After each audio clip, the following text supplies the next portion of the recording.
आज 15 तारीख 12:12 বাজে।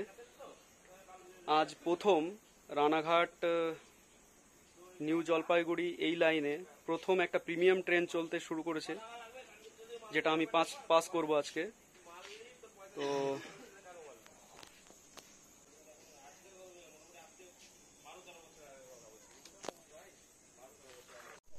প্রথম প্রিমিয়াম ট্রেন রানাঘাট বহরমপুর থেকে নিউ জলপাইগুড়ি শিয়ালদা এই রুটে চলছে।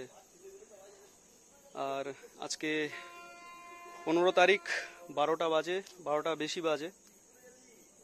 তো ট্রেন আশা করি